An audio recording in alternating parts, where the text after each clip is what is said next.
एक emotional immature parents अपने बच्चे के साथ रिश्ते में रोल को रिवर्स कर देता है। मतलब वो खुद बच्चे की भूमिका में चले जाता है और वो चाहता है कि उसके बच्चे उसके पेरेंट्स की भूमिका में रहें। एक emotionally immature parents highly reactive होता है, उसमें एम्पैथी की कमी होती है, वो दूसरे की भावनाओं को समझने में असहज होता है। इमोशनल इमेच्योर व्यक्ति आउट ऑफ प्रोपोर्शन रिएक्ट करता है, इम्पल्सिव हो जाता है, उसे खुद भी नहीं पता होता कि वो क्या सोच रहा है, उसे खुद को भी नहीं पता होता कि वो क्या डिसीजन लेने वाला है। वो किसी क्षण में वही करता है जो उसको लगता है कि उसे करना चाहिए। वो हमेशा अपनी मन का करता है, चाहे इसका दूरगामी परिणाम कुछ भी हो। वो ऐसे डिसीजन लेता है जो उसके लिए उस पल पर बहुत अच्छे लगने लगते हैं। इमोशनल इमेच्योर व्यक्ति का जो पर्सनालिटी ट्रेट्स है वो एक दूसरे से जुड़ा हुआ होता है। दोस्तों, टॉक्सिक पेरेंटिंग सीरीज के इस तीसरे एपिसोड में आपका स्वागत है। दोस्तों, हमने टॉक्सिक पेरेंटिंग सीरीज के पहले एपिसोड में ये देखा था कि किस तरीके से एक इमोशनली इमेच्योर पेरेंट्स अपने बच्चे का सेल्फ स्टीम, सेल्फ कॉन्फिडेंस को निगेटिवली इम्पैक्ट करता है। और दूसरे एपिसोड में हमने उन 14 चेकलिस्ट, उन 14 क्वेश्चंस को देखा था जिसके माध्यम से आप ये समझ सकते हैं कि आपके पेरेंट्स इमोशनली इमेच्योर हैं या नहीं हैं। दोस्तों, एक emotionally immature parents highly reactive होता है, उसमें एम्पैथी की कमी होती है, वो दूसरे की भावनाओं को समझने में असहज होता है और वो खुद की गहरी भावनाओं को भी समझ पाने में असक्षम होता है। वो आपके इंडिविजुअल डिफरेंसेस को अकोमोडेट नहीं कर पाता है, वो आपको लगातार बिलिटिल करता है, आपको दबाने का कोशिश करता है। दोस्तों, एक इमोशनली इमेच्योर पेरेंट्स हमेशा खुद की ही बात को सुनाता है और वो आपको तभी ध्यान देता है जब आप बीमार होते हैं या आपको ज़रूरत हो। इसके अलावा वो आप पर कभी ध्यान नहीं देता है। तो ये कुछ ट्रेड्स हमने पिछले वीडियो में भी बात की थी जिसको मैंने इसमें समराइज कर दिया। आज के इस वीडियो में हम बात करेंगे कि इमोशनल मैच्योरिटी क्या है और दूसरा टॉपिक हमारा रहेगा personality traits associated with emotionally immature parents. तो चलिए वीडियो में आगे बढ़ते हैं। दोस्तों, जब इंसान थका हुआ रहता है या तनावग्रस्त रहता है तो वो अपना आपा खो सकता है और आउट ऑफ प्रोपोर्शन भी रिएक्ट कर सकता है। लेकिन ऐसी घटनाएं इमोशनल इमेच्योरिटी न होकर के इमोशनल रिग्रेशन होती हैं। मतलब ऐसे घटनाएं कभी कभी या जब सिचुएशन आपके फेवर में न हो, थके हुए हो, स्ट्रेस्ड हो, तब होती है। लेकिन इमोशनल इमेच्योरिटी एक फिक्स्ड पर्सनालिटी पैटर्न है जिसमें इमोशनली इमेच्योर व्यक्ति को यह भी नहीं पता होता कि वो इमोशनली इमेच्योर है। उसमें इतने भी समझ नहीं होती कि उसका बिहेवियर किस तरीके से लोगों को निगेटिवली इम्पैक्ट कर रहा है। इसलिए वो शायद ही कभी किसी से माफी मांगते हैं या शायद ही कभी उसे पता चलता हो कि वो गलत हैं और उन्हें पछतावा कभी नहीं होता। दोस्तों, इससे पहले कि हम इमोशनल इमेच्योरिटी की गहराई में जाएं, हमको समझना होगा कि इमोशनल मैच्योरिटी क्या है। दोस्तों, इमोशनल मैच्योरिटी कोई वेग, अस्पष्ट या कोई सब्जेक्टिव चीज नहीं है। इमोशनल मैच्योरिटी पर काफी ज्यादा साइकोलॉजिकल रिसर्च हुआ है और बहुत ज्यादा इसमें बुक्स लिखे गए हैं। दोस्तों, इमोशनल मैच्योरिटी का मतलब होता है विचारों की बेहतर समझ और भावनाओं की बेहतर समझ। खुद की विचारों और भावनाओं को बेहतर तरीके से समझता है और दूसरे की भी भावनाओं और विचारों को अच्छे से समझता है। वह जब लोगों से जुड़ता है तो वो बहुत ज़्यादा डीप कनेक्शन बनाता है, इमोशनल इंटीमेसी रहता है उसके रिश्तों में। जब किसी रिलेशनशिप से कुछ भी चाहिए या उसे कुछ भी बात आपके सामने रखनी हो तो वो ऑनेस्ट तरीके से रखेगा, बिना किसी का फायदा उठाए, बिना ये सोचे कि इसको कैसा शोषण कर लूँ। लेकिन इमोशनल इमेच्योर व्यक्ति पीठ पीछे स्मेयर कैंपेन चलाता है, दुष्प्रचार करता है, आपके बारे में भला बुरा बोल सकता है और वो चाहता है कि आप उसके बिना बोले उसके मन की बातों को समझ लें। दोस्तों, एक इमोशनल मैच्योर व्यक्ति अपने आप को अपने ओरिजिनल फैमिली डायनेमिक्स से बहुत अलग कर लेता है। वह अपना एक स्वतंत्र अस्तित्व बनाता है, वह अपना एक अलग थॉट प्रोसेस बनाता है। एक इमोशनल मैच्योर व्यक्ति अपने फैमिली से अलग अपना खुद का सेल्फ आइडेंटिटी बनाता है और वो अपने फैमिली के थॉट प्रोसेस से खुद को अलग कर लेता है। इमोशनल मैच्योर व्यक्ति अपने भावनाओं को लेकर बहुत ज्यादा सहज और ईमानदार होता है। वो जब भी लोगों से मिलता है तो उसमें एम्पैथी और कंपैशन की भावनाओं से उससे जुड़ता है। दोस्तों, एक इमोशनल मैच्योर व्यक्ति में बेहतर इमोशनल इंटेलिजेंस होता है और उसमें बेटर इंपल्स कंट्रोल होता है। वो जब भी आपसे जुड़ता है आपके इनर वर्ल्ड पर भी इंटरेस्टेड रहता है। वो जब भी आपसे कम्युनिकेट करता है तो वो मोनोलॉग नहीं, डायलॉग देता है। एक इमोशनल इमेच्योर व्यक्ति हमेशा मोनोलॉग देता है और अपने आप को ही सुनाता है। वो कभी आपके आंतरिक दुनिया पे इंटरेस्टेड नहीं रहता, वो कभी सुनता ही नहीं, वो कभी जानने का प्रयास ही नहीं करता कि आपके विचार क्या है, आपके सोच क्या है, आप किस तरीके से चीज़ों को देख रहे हैं, समझ रहे हैं, आपका इनर वर्ल्ड क्या है। इससे इमोशनल इमेच्योर व्यक्ति को कोई लेना देना नहीं रहता है। लेकिन इमोशनल मैच्योर व्यक्ति आपके इनर वर्ल्ड पर बहुत ज़्यादा इंटरेस्टेड रहता है, आपके लाइफ जर्नी को लेकर को भी वो इंटरेस्टेड रहता है, अगर वो आपसे रिश्ता बना रहा है तो। दोस्तों, जब भी लाइफ के स्ट्रेसफुल सिचुएशन की बात आती है, एक इमोशनल मैच्योर व्यक्ति हमेशा ग्रेटिट्यूड, ग्रेटफुलनेस और पॉजिटिव अप्रोच के साथ लाइफ के प्रॉब्लम्स को सॉल्व करता है। लेकिन इमोशनल इमेच्योर व्यक्ति बार बार ऐसे बोलते रहेगा, अरे भगवान, मेरे साथ ही ऐसा क्या होता है, पता नहीं उस दुनिया में अच्छे लोगों के साथ ही ऐसा क्यों होता है, बुरे लोग ऐसा कर रहे हैं, वैसा कर रहे हैं और अच्छे लोग तकलीफ पा रहे हैं। इस तरीके से इमोशनल इमेच्योर व्यक्ति अपना व्यक्तिगत रिस्पॉन्सिबिलिटी नहीं लेता है, लेकिन इमोशनल मैच्योर व्यक्ति अपने डिसीजन को लेकर के अकाउंटेबल रहता है। उसे हर वक्त पता होता है कि वो क्या सोच रहा है, उसे पता होता है कि वो क्या कर रहा है, और इमोशनल मैच्योर व्यक्ति को ये पता होता है कि जो डिसीजन वो लेगा उसका इम्पैक्ट उसके ऊपर और बाकी लोगों पर किस तरीके से पड़ेगा। लेकिन इमोशनल इमेच्योर व्यक्ति आउट ऑफ प्रोपोर्शन रिएक्ट करता है, इम्पल्सिव हो जाता है, उसे खुद भी नहीं पता होता कि वो क्या सोच रहा है, उसे खुद को भी नहीं पता होता कि वो क्या डिसीजन लेने वाला है। वो बहुत बार ऐसे इम्पल्सिव डिसीजन ले लेता है जिसके कारण उसको खुद को, उसके बीवी बच्चे को, उसके फैमिलीज को और उसके रिश्तेदारों को तकलीफ होती है। इसका सबसे आसान उदाहरण है, आप ऐसे व्यक्तियों को देखते हैं जो इम्पल्सिव होकर शादी जैसा बड़ा डिसीजन ले लेते हैं। वो अपने फैमिली को बिना बताए किसी ऐसे व्यक्ति से शादी कर लेते हैं जिसके बारे में वो कुछ भी नहीं जानते, और वो भी बहुत ही कम उम्र में।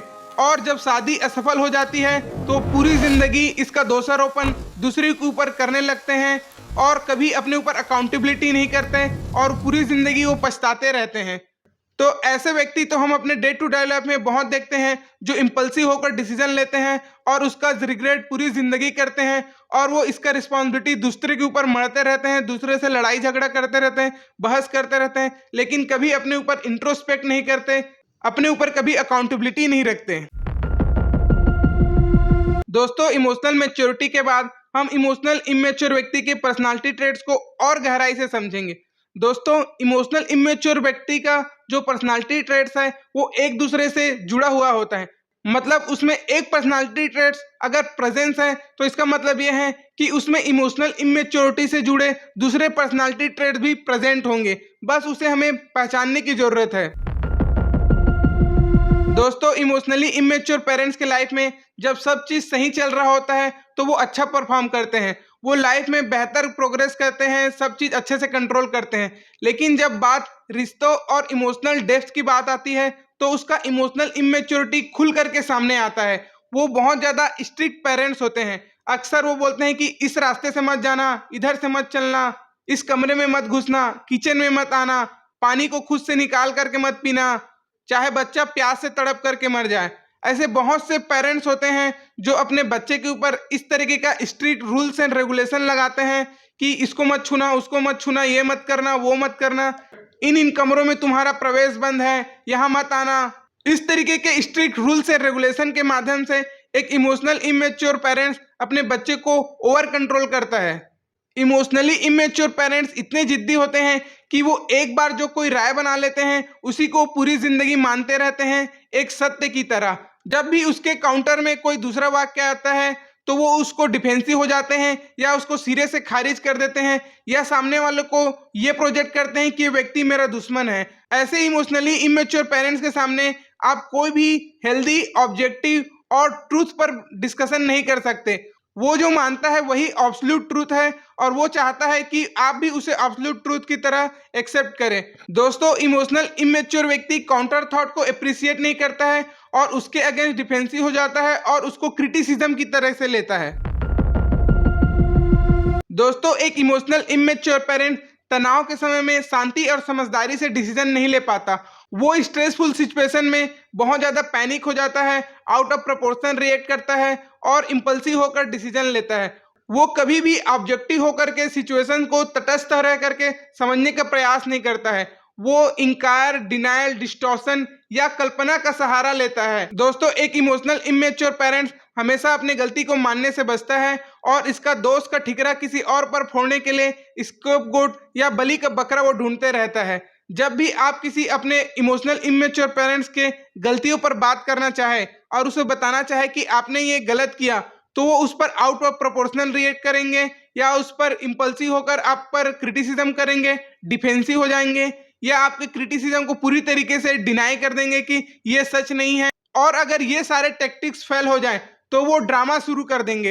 वो या तो रोने लग जाएंगे और वो इस तरीके से खुद को विक्टिम दिखाएंगे, रोने लगेंगे और आपको एक कल्प्रिट की तरह सबके सामने प्रेजेंट करेंगे कि आप इतने बुरे बच्चे हैं कि आपके कारण आपके माँ बाप को रोना पड़ा। इस तरीके से वो एक साइकोलॉजिकल मैनिपुलेशन करते हैं सबके सामने खुद को बचाने के लिए, आपको बुरा महसूस कराने के लिए, गिल्ट और सेम जैसे टैक्टिक्स को यूज करके आपको कंट्रोल करने के लिए। इस तरीके से एक इमोशनल इमेच्योर व्यक्ति फरेब, झूठ, नार्सिसिस्टिक मैनिपुलेशन, गैसलाइटिंग का एक माया जाल रचता है जिससे आप कभी बच नहीं सकते। एक समय में तो वो ये बात करेंगे कि अपने बच्चों से कितना प्रेम करते हैं, आपके सामने ऐसा प्रिटेंड करेंगे, लेकिन दूसरे क्षणों में वो आपके रिश्तेदारों के सामने जा करके आपका क्रिटिसिज्म करेंगे। वो लोगों को फोन लगा लगा करके आपका क्रिटिसाइज करेंगे कि किस तरीके से उनके बच्चों ने उनको तकलीफ दिया, किस तरीके से उनके बच्चों के कारण वो बहुत ज्यादा दुख में रहते हैं, उनके कारण वो शराब पीने लग जाते हैं। और यही नहीं, वो अपने रिश्तेदारों के घर जा जा करके अपने बच्चों को बुराई करते रहेंगे। दोस्तों, एक इमोशनल इमेच्योर पेरेंट्स के लिए अपने इमोशंस को रेगुलेट कर पाना काफी मुश्किल होता है। वो छोटी छोटी बात पर भी बहुत ज्यादा रिएक्शन देते हैं, बहुत ज्यादा गुस्सा हो जाएंगे और वो तब तक गुस्सा रहेंगे या तोड़फोड़ करते रहेंगे जब तक आप उसके बात को पूरी तरीके से मान न ले, जब तक आप उसके फरेब के रचे हुए संसार को सच न मान ले, जब तक आप उसके झूठ को वैलिडेशन न दे दें, तब तक वो आपको साइलेंट ट्रीटमेंट, गुस्सा करेंगे या आप पर व्यंग्य कसेंगे या आप पर ड्रामा करके आपको घुटने पर लाने के लिए मजबूर कर देंगे। दोस्तों, और आप इमोशनल इमेच्योर पेरेंट्स को अपने इमोशन से बचने के लिए, उससे एस्केप करने के लिए अक्सर आप उनको नशे का सहारा लेते हुए पाएंगे। वो अक्सर शराब, सिगरेट, ड्रग्स इन जैसे नशों का सहारा लेते हैं अपने इमोशन से एस्केप करने के लिए, अपने रिस्पॉन्सिबिलिटी से बचने के लिए। दोस्तों, एक इमोशनल इमेच्योर पेरेंट्स बहुत ज्यादा चाइल्डिश और इम्पल्सिव होता है। वो किसी क्षण में वही करता है जो उसको लगता है कि उसे करना चाहिए। वो हमेशा अपनी मन का करता है, चाहे इसका दूरगामी परिणाम कुछ भी हो। वो ऐसे डिसीजन लेता है जो उसके लिए उस पल पर बहुत अच्छे लगने लगते हैं। लेकिन दोस्तों, मैच्योर व्यक्ति की पहचान ही यही है कि वो न सिर्फ वही करे जो उसको अच्छा लगता है, बल्कि वो करे जो वो सही हो और वो सबके लिए सही हो। लेकिन इमोशनल इमेच्योर व्यक्ति कभी इन चीजों को नहीं समझ सकता। वो 40, 50, 60 साल का हो जाने के बाद भी वो इम्पल्सिव होकर के डिसीजन लेता है। वो हमेशा अपने इच्छा, आकांक्षाओं, कामनाओं और आराम को प्राथमिकता देता है। उसका लाइफस्टाइल बहुत ज्यादा इन चीजों से प्रभावित रहता है, उसका डाइट प्रभावित रहता है। मैंने ऐसे बहुत से इमोशनल इमेच्योर पेरेंट्स देखे हैं जिन्होंने अपना और अपने बच्चे का डाइट को पूरी तरीके से बर्बाद कर दिया है। वो ऐसे डाइट अपने फूड हैबिट में शामिल करते हैं जैसे ऑयली, स्पाइसी, बहुत ज्यादा चिप्स, कुरकुरे और सॉफ्ट ड्रिंक जैसे चीजों पर डिपेंडेंसी रहना। वो अपने छोटे छोटे बच्चे को इन सारी चीजों का आदत लगवा देते हैं। थोड़ा सा रो रहा है बच्चा तो चिप्स, कुरकुरे, सॉफ्ट ड्रिंक पिला दिए या उसको किंडर जॉय लेकर के दे दिए। इस तरीके से एक इमोशनली इमेच्योर पेरेंट्स अपने बच्चे का टेस्ट बड खराब कर देता है और वो बच्चा न्यूट्रिशनल चीजें जैसे फ्रूट्स और वेजिटेबल्स खाने से बचते रहता है और भागते रहता है क्योंकि उसका टेस्ट बस पहले से डैमेज हो गया है। और यही इमोशनली इमेच्योर पेरेंट्स अपने बच्चे के ऊपर ही रिस्पॉन्सिबिलिटी डाल देगा कि अरे ये तो कुछ खाती ही नहीं है, अरे इसको तो कुछ पसंद ही नहीं है, इसको तो फल दो तो भाग जाती है, इसको दूध पीने बोलो तो भाग जाती है, इसको तो कोई सब्जी पसंद ही नहीं आता। भाई, 2-3 साल के बच्चे से आप क्या एक्सपेक्ट करते हैं? उसका पसंद नापसंद क्या होता है? आप जो उसको खिलाओगे, आप जो उसको पिलाओगे, वही उसका पसंद नापसंद बन जाएगा। आप उसका टेस्ट बड खराब कर रहे हो और आप 2-3 साल के बच्चे से ये एक्सपेक्ट करते हो कि वो ये समझे कि फ्रूट्स और वेजिटेबल उसके स्वास्थ्य के लिए अच्छा है। दोस्तों, मैंने ऐसे बहुत से इमोशनली इमेच्योर पेरेंट्स देखे हैं जो अपने छोटे बच्चे के अन्नप्राशन संस्कार को भी बहुत ज्यादा ड्रामेटाइज और रोमांटिसाइज कर देते हैं। ऐसे parents social media, reels, Instagram और दिखावे की जिंदगी से इतने ज्यादा प्रभावित होते हैं कि वो अपने बच्चे के अन्नप्राशन संस्कार को भी बहुत ज्यादा रोमांटिसाइज कर देते हैं और उसको लार्जर देन लाइफ, दूसरों का एडमायरेशन, वैलिडेशन को प्राप्त करने के लिए इस तरीके से सेलिब्रेट करते हैं जैसे कि 56 भोग उसके सामने रख देते हैं। और बात सिर्फ 56 भोगों की नहीं है, उन 56 भोग में से अधिकतर अनहेल्दी और नॉन न्यूट्रिशियस रहते हैं जैसे chips, Kurkure, cookies, biscuit, soft drinks, chocolate, इस तरीके के नॉन न्यूट्रिशनल चीज़ों से वो अपने बच्चों का 56 भोग लगाते हैं। मुझे ऐसे पेरेंट्स के ऊपर बहुत ज़्यादा तरस और गुस्सा आता है और उस बच्चे के लिए दया आता है। किस तरीके से सो कॉल्ड मॉडर्न प्यार करने वाले पेरेंट्स अपने बच्चे के न्यूट्रिशनल डिफिशिएंट कर रहे हैं और उसके भविष्य को बर्बाद कर रहे हैं। तो एक इमोशनल इमेच्योर व्यक्ति वही करता है जो उस पल में उसे अच्छा लगता है। वो उसके दूरगामी इम्पैक्ट को नहीं देख पाता कि इस डिसीजन का भविष्य में क्या प्रभाव पड़ेगा। दोस्तों, हर इमोशनली इमेच्योर व्यक्ति में एक बात कॉमन होती है, वो हमेशा खुद के बारे में लगातार सोचते रहते हैं। वो हमेशा ये सोचते रहते हैं कि क्या मेरी जरूरतें पूरी हो रही है, क्या मेरी भावनाओं का ख्याल रखा जा रहा है, क्या जैसा मैं सोचता हूँ उसको वैलिडेशन दिया जा रहा है। उनका पूरा सेल्फ का कॉन्सेप्ट, उनका पूरा सेल्फ रिस्पेक्ट सिर्फ इस बात पर डिपेंडेंट रहता है कि लोग उसको कैसा महसूस करवा रहे हैं। अगर उसके आसपास के लोग उसके बातों को सुन रहे हैं, उसके बातों को वैलिडेशन कर रहे हैं, उसको अच्छा महसूस करा रहे हैं, उसके भावनाओं का ख्याल रख रहे हैं, तब उसको लगता है कि लोग उसको इज्जत कर रहे हैं। अगर उसके गलत भावनाओं को क्रिटिसाइज किया, उसके गलत थॉट्स को क्रिटिसाइज किया, तो वो बहुत ज्यादा डिफेंसिव हो जाएगा और वो ये प्रेजेंट करेगा कि आप उसकी इज्जत नहीं करते। उसने आपके लिए बहुत बड़ी बड़ी चीजें की है, उसने आपको पैदा किया, आपके स्कूल में एडमिशन कराया और आप इतने घटिया इंसान हैं कि आप अपने माँ बाप का इज्जत नहीं करते।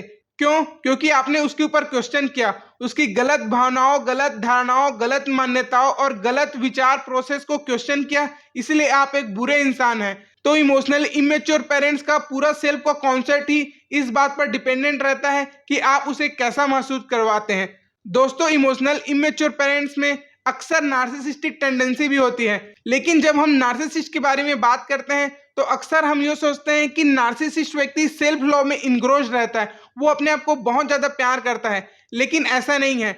एक नार्सिसिस्ट व्यक्ति बहुत ज्यादा इनसिक्योरिटी और फियर ऑफ रिजेक्शन से भरा हुआ रहता है। उसे बार बार लगता है कि लोग उसे छोड़ देंगे, अबेंडनमेंट कर देंगे और वो अपने इंफीरियरिटी कॉम्प्लेक्स से बहुत ज्यादा ग्रस्त रहता है। इसलिए जब भी कोई उसके ऊपर क्वेश्चन करता है, जब भी उसको कोई क्रिटिसाइज करता है या जब भी कोई उसको कंस्ट्रक्टिव क्रिटिसिज्म भी करना चाहे तो उसके ऊपर डिफेंसिव हो जाता है और सामने वाले व्यक्ति को ही अपने दुश्मन की तरह ट्रीट करने लगता है और उस व्यक्ति के अगेंस्ट वो दुष्प्रचार प्रसारित करता है, स्मीयर कैंपेन चलाता है। तो इस तरीके से एक इमोशनल इमेच्योर व्यक्ति अपने सेल्फ के कॉन्सेप्ट पर बहुत ज्यादा चिपका हुआ रहता है, बहुत ज्यादा क्लिंगी हो जाता है। दोस्तों, एक emotionally immature parent self reflection में नहीं बल्कि सेल्फ रिफरेंसिंग में उलझा हुआ रहता है। एक इमोशनली इमेच्योर पेरेंट हर बातचीत को, हर कन्वर्सेशन को अपने तरफ मोड़ लेता है। हर रास्ता, हर बात, हर चीज अंत में उस तक ही आकर के खत्म होता है। उदाहरण के लिए अगर कोई बच्चा अपना कोई बहुत बड़ा सक्सेस या अचीवमेंट बताता है अपने पेरेंट्स को, तो इमोशनली इमेच्योर पेरेंट्स अपने 50-60 साल पहले किया हुआ छोटा से छोटा अचीवमेंट को लार्जर देन लाइफ करके बताएगा उस समय में कि देखो हम तो उस समय ऐसा कर लेते थे, आप जो अचीवमेंट करके लाए हो ना वो कोई बड़ी बात नहीं है। अरे हम तो उस समय में इन चीजों को अचीव किए हैं जिस समय में कुछ नहीं होता था। इस तरीके से वो आपके सक्सेस को एंजॉय नहीं करने देते और आपके सक्सेस को बौना साबित कर देते हैं और अपने जीवन के छोटे छोटे तुच्छ चीजों को, अचीवमेंट को वो बहुत बड़ा कर करके बताते हैं। इस तरीके से वो सेल्फ रिफरेंसिंग में उलझे हुए रहते हैं। हालांकि ऐसे बहुत सारे इमोशनली इमेच्योर पेरेंट्स हैं जो सोशली स्किल्ड होते हैं। वो सबके सामने और सोशली ये प्रेजेंट कर देंगे कि वो आपकी सफलताओं से बहुत ज्यादा खुश हैं और आपने बहुत कुछ अच्छा अचीव किया है, लेकिन अंदर ही अंदर वो आपके सक्सेस को वैलिडेशन नहीं करते, वो उसको खारिज कर देते हैं और वो चाहते हैं कि आप अपने सक्सेस को अच्छे से एंजॉय न कर पाए। वो गिल्ट और सेम जैसे चीजों का सहारा लेकर के भी आपके सक्सेस को डिस्ट्रॉय कर देते हैं। वे आपसे कभी ये सवाल नहीं करते कि आपने सफलता कैसे प्राप्त की। वो आपके सफलता के बारे में कुछ भी नहीं जानते हैं और जब आप किसी चीज में सफल हो जाएं तो इमोशनली इमेच्योर पेरेंट्स उसका क्रेडिट भी स्वयं ले लेता है। वो ऐसा इसलिए करता है क्योंकि वो अपने बच्चे को अपने सेल्फ का, अपने आइडेंटिटी का, अपने नार्सिसिस्टिक ईगो का एक्सटेंशन के रूप में देखता है। तो वो अपने बच्चे के अचीवमेंट को अपना अचीवमेंट के तरीके से ट्रीट करता है और लोगों को बताता है कि उसका सक्सेस उसके अचीवमेंट में, उसका अचीवमेंट नहीं मेरा अचीवमेंट है, मैं अचीव किया हूं, मैं बड़ा हूं। इस तरीके से एक नार्सिसिस्टिक, मैनिपुलेटिव, गैसलाइटिंग और इमोशनली इमेच्योर पेरेंट्स अपने बच्चे के अचीवमेंट को, क्रेडिट को छीन करके उसका मैनिपुलेशन करता है और अपने अचीवमेंट को वो बड़ा करके दिखाता है। दोस्तों एक इमोशनल इमेच्योर पेरेंट्स अपने बच्चे के साथ रिश्ते में रोल को रिवर्स कर देता है। मतलब वो खुद बच्चे की भूमिका में चले जाता है और वो चाहता है कि उसके बच्चे उसके पेरेंट्स की भूमिका में रहें।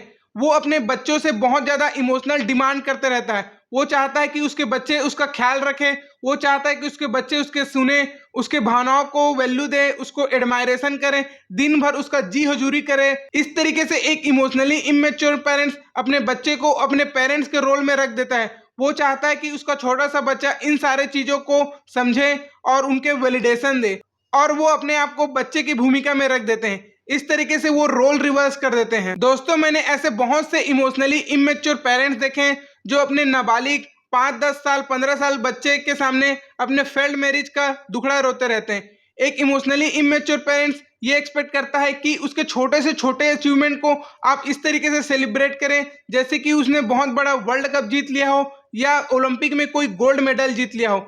भले ही आपके बर्थडे में आपको स्पेशल फील न कराएं, अच्छे से सेलिब्रेट न करें, लेकिन अगर बात उसकी बर्थडे की आती है तो वो एक्सपेक्ट करते हैं कि आप लार्जर देन लाइफ तरीके से उसको सेलिब्रेट करें। वो आपसे ये एक्सपेक्ट करता है कि आप उनके लिए सरप्राइज प्लान करें। वो एक्सपेक्ट करता है कि आप उनके लिए व्हाट्सएप में स्टेटस लिखें। वो एक्सपेक्ट करता है कि आप उनके लिए गिफ्ट्स खरीद करके लाएं।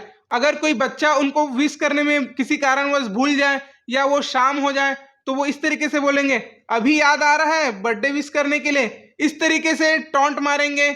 आप किसी भी कारण से हो सकता है कि भूल जाए, और अगर आपने उनके एक्सपेक्टेशंस को पूरा नहीं किया, जो कि आपको पता नहीं था कि आपका इमोशनल इमेच्योर पेरेंट्स वो चीज़ें आपसे एक्सपेक्ट कर रहा है, लेकिन अगर आपने उनको एक्सपेक्टेशन को पूरा नहीं किया, उनको स्पेशल फील नहीं कराया, उनके बर्थडे के लिए अच्छा खाना नहीं बनाया, या आपने रेस्टोरेंट में कोई सरप्राइज डिनर प्लान नहीं किया, या उनको बाहर लेकर के नहीं दिए, या उनके लिए कोई कपड़े या गिफ्ट्स या कुछ भी नहीं किए, या उनके लिए व्हाट्सएप में स्टेटस नहीं लिखे, तो वो नाराज हो जाएंगे। वो मुंह फुला लेंगे और आपको साइलेंट ट्रीटमेंट देना शुरू कर देंगे। और यही नहीं, अगर आपने उनको ये सारी चीजें की, अगर आपने उनको विश किया, आपने स्टेटस लिखा, आपने उनको गिफ्ट दिया, उनको अच्छा महसूस कराया, उनके साथ सेलिब्रेट किया, तो वो ऐसा प्रिटेंड करेंगे जैसे उनको तो इसकी जरूरत ही नहीं थी। वो ऐसे बोलेंगे, अरे मैं तो बर्थडे नहीं मनाता हूँ, मुझे इन चीजों से कोई मतलब नहीं।